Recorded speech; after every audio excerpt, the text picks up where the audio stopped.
Aujourd'hui au programme, Fiat et Lancia chutent lourdement et Audi présente son nouveau Q5 Sportback en diesel. Bienvenue à tous sur la chaîne Octane. Retrouvez une nouvelle vidéo tous les jours résumant l'actu automobile. Alors n'oubliez pas de vous abonner pour ne rien louper. Parlons de Stellantis. Pour eux, la chute n'en finit plus de finir comme un ascenseur sans câble dans le Burj Khalifa.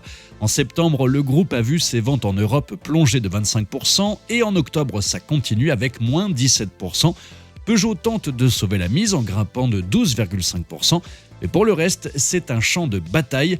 Citroën s'écrase à moins 35%, Fiat fait un saut dans le vide à moins 46%, et Lancia, qui ne vend plus l'antique Ypsilon en Italie, dégringole de 79%. Leur part de marché s'effrite, passant de 18 à 15%. Et pendant ce temps, chez Volkswagen, c'est la fête. Les ventes explosent avec plus 16,7%, la marque bondit de 20,5%. Skoda joue les premiers de la classe avec plus 26% et Seat, Seat, c'est comme un étudiant en Erasmus qui découvre la vie nocturne et s'offre ainsi une nouvelle vie. La marque bondit de 63%. Seul Audi a trébuché avec moins 11%. Du côté de chez Renault, c'est à peu près stable avec moins 0,4%. Dacia fait une petite marche arrière à moins 3% et Tesla, le roi des batteries, perd 21%. Au final, le marché européen progresse timidement de 1,1%. Alors que Stellantis rame dans les bas-fonds, le groupe Volkswagen semble sortir enfin la tête de l'eau. Passons maintenant au nouvel Audi Q5 Sportback.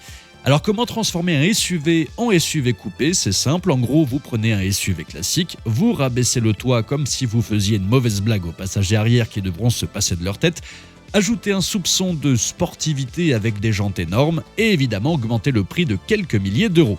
C'est un concept qui remonte à BMW et son X6, le SUV qui a inventé l'idée qu'une voiture pouvait être à la fois massive et claustrophobique.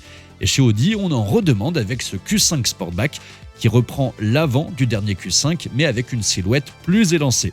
Sous cette carrosserie se cache une toute nouvelle plateforme PPC, mais pour l'œil non averti, il ressemble encore au bon vieux Q5.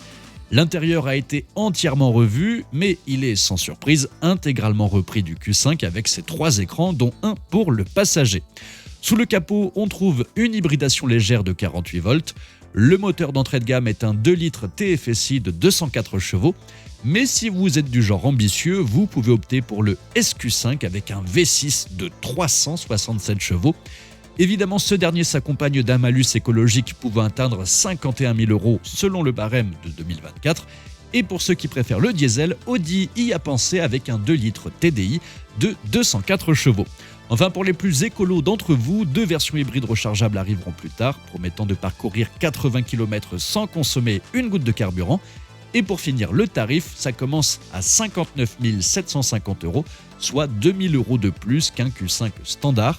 Pour un SQ5, préparez-vous à lâcher un minimum de 101 130 €, soit autant qu'une maison en Auvergne, mais avec un V6. Et n'hésitez pas également à venir me rejoindre sur Insta, vous trouverez le lien juste en dessous de la vidéo, dans la description ou dans le premier commentaire épinglé. Merci à tous d'avoir suivi cette nouvelle vidéo.